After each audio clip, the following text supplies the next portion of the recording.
Halo, Assalamualaikum warahmatullahi wabarakatuh. Kami dari kelompok 5 ingin menjelaskan tentang ilmu sosial, teknologi, dan kemiskinan.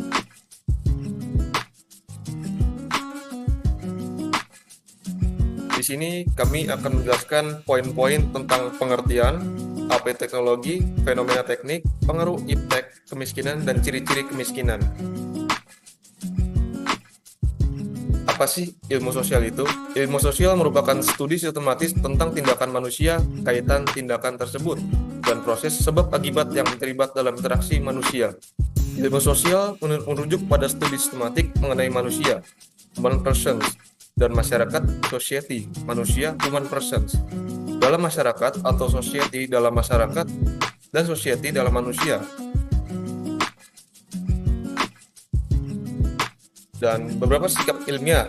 Yang pertama, objektif, yang artinya mengetahui sesuatu sesuai dengan objeknya, yaitu kesesuaian atau dibuktikan dengan hasil pengendirian atau empiris.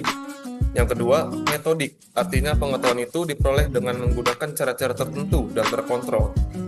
Yang ketiga, sistematis, yang artinya mengetahui ilmiah itu tersusun dalam suatu sistem, tidak berdiri sendiri, suatu dengan yang lain saling berkaitan, saling menjelaskan sehingga seluruh merupakan satu kesatuan yang utuh. Yang keempat, berlakuan umum, yang artinya pengetahuan itu tidak hanya berlaku atau dapat diamati oleh beberapa orang saja, tapi semua orang dapat dengan cara eksperimen yang sama akan memperoleh hasil yang sama atau konsisten.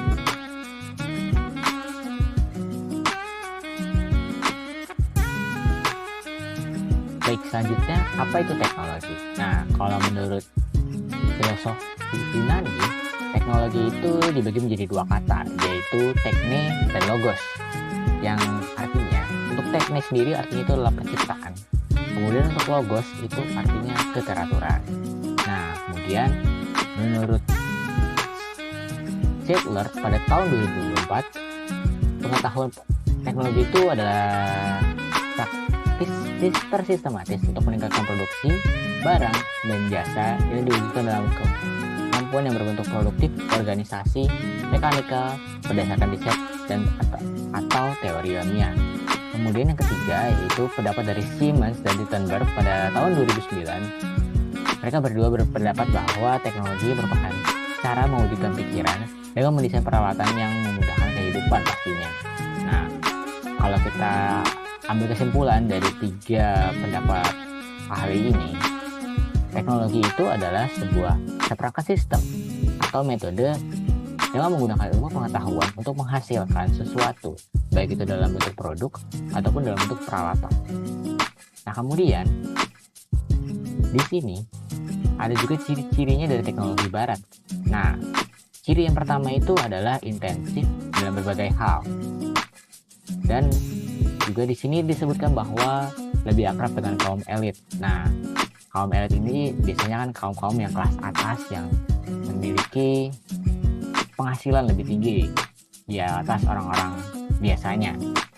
Karena memang teknologi ini pastinya berkembang lebih jauh dan aksesnya biasanya hanya bisa didapatkan bagi orang-orang yang mempunyai dana yang cukup besar. Nah, yang kedua yaitu dalam hal struktur sosial, biasanya teknologi barat itu melestarikan sifat ketergantungan. Kita ambil contoh aja dalam penggunaan handphone. Di masa sekarang, penggunaan handphone itu sudah menjadi kebutuhan primer. Banyak hal yang menjadi alasan kenapa menjadi salah satu barang primer. Jadi salah satu halnya adalah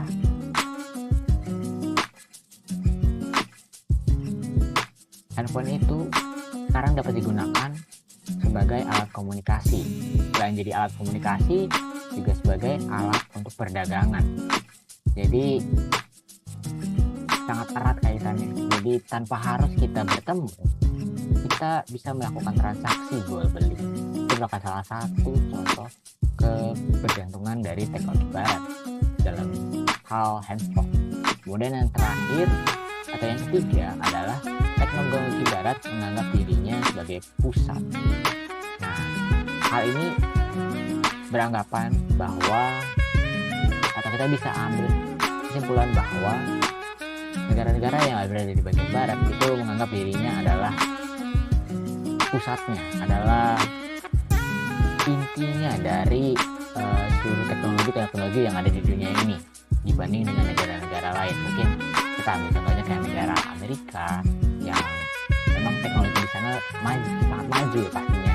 Walaupun memang ternyata di bagian timur itu ada negara-negara juga yang tidak kalah maju seperti Jepang. Namun tetap saja image yang dibangun oleh negara barat lebih kuat daripada image yang dibangun oleh negara-negara timur. Nah, pastinya teknologi sendiri punya dampak buat seluruh aspek kehidupan manusia. Nggak terkecuali dong buat ilmu sosial. Nah, seperti tadi yang saya contohkan tentang handphone, di sana bahwa sekarang interaksi itu nggak hanya bertemu dengan langsung, tapi juga bisa melalui media daring. Dan hal ini juga menjadi bukti bahwa teknologi sosial itu juga dapat mempengaruhi pola interaksi dan hubungan sosial dalam masyarakat. Dan pastinya hal ini harus disikapi dengan baik, karena antara teknologi dan juga ilmu sosial itu harusnya berjalan berdampingan dan saling menjembatani. Nah, jadi bisa diambil kesimpulan juga bahwa antara teknologi dan ilmu sosial saling menjembatani, dan hal ini yang perlu digarisbawahi di masa sekarang. Ya, kemudian di sini masuk ke ciri-ciri fenomena teknik pada masyarakat. Teknologi memperlihatkan fenomenanya dalam masyarakat sebagai hal impersonal dan memiliki otonomi mengubah setiap bidang kehidupan manusia menjadi lingkup teknis. Lanjut di sini dari Sastra Pratja menjelaskan bahwa fenomena teknik pada masyarakat ini memiliki ciri-ciri sebagai berikut. Yang pertama, rasionalitas, artinya tindakan spontan oleh teknik diubah menjadi tindakan yang direncanakan dengan perhitungan rasional. Yang kedua, ada artifisialitas, artinya selalu membuat sesuatu yang buatan tidak alamiah. Yang ketiga, ada otomatisme, artinya dalam hal metode organisasi dan rumusan dilaksanakan serba otomatis. Demikian pula dengan teknik mampu mengeliminasikan kegiatan non-teknis menjadi kegiatan teknis. Yang D, teknik perkembangan pada suatu kebudayaan. Yang E, monisme, artinya semua teknik bersatu saling berinteraksi dengan saling bergantung.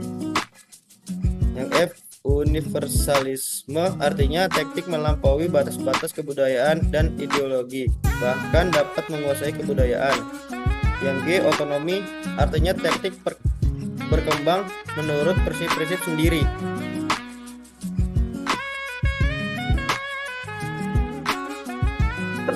Teknologi memiliki pengaruh yang sangat besar pada kehidupan sehari-hari manusia. Perkembangan teknologi telah mengubah cara kita berkomunikasi, bekerja, belajar, bermain, dan menjalani kehidupan sehari-hari kita.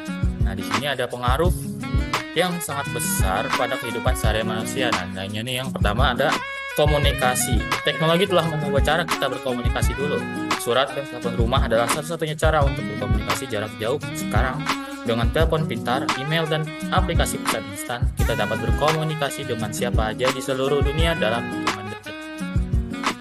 Yang kedua ada pekerjaan.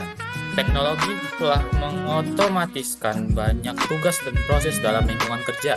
Mesin dan perangkat lunak canggih membantu meningkatkan produktivitas dan memungkinkan banyak pekerjaan untuk dilakukan dari jarak jauh.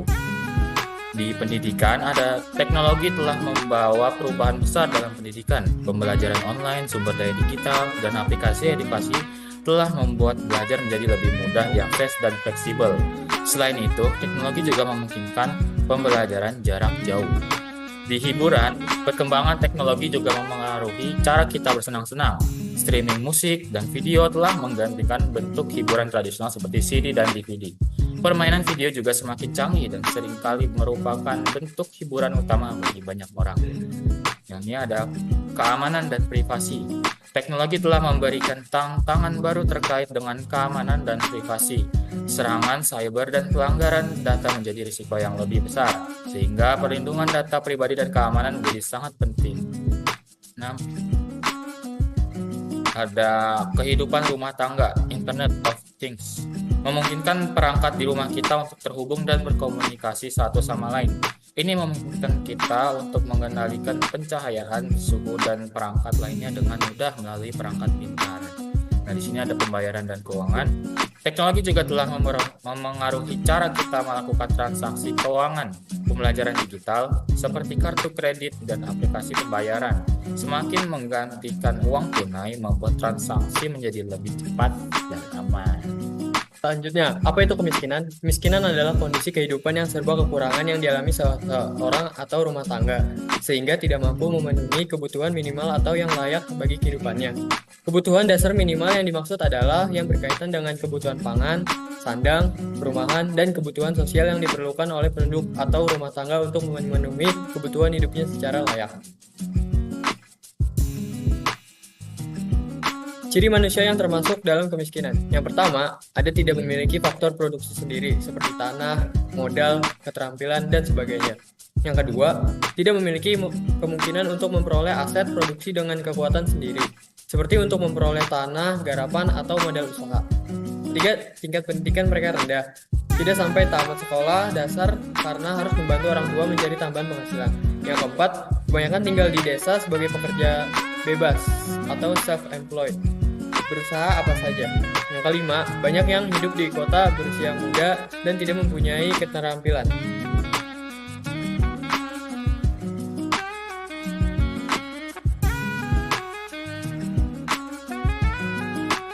Selanjutnya ada referensi. Ini adalah referensi dari website-website yang kami ambil dan beberapa jurnal yang kami ambil. Kesimpulannya, tadi kita telah membahas apa itu ilmu sosial, beberapa sikap ilmiah, apa itu teknologi, ciri-ciri teknologi barat, ciri-ciri fenomena teknik pada masyarakat, apa itu pengaruh teknologi, lalu apa itu kemiskinan, dan ciri manusia yang termasuk dalam kemiskinan. Sekian dari kelompok kami. Wassalamualaikum warahmatullahi wabarakatuh.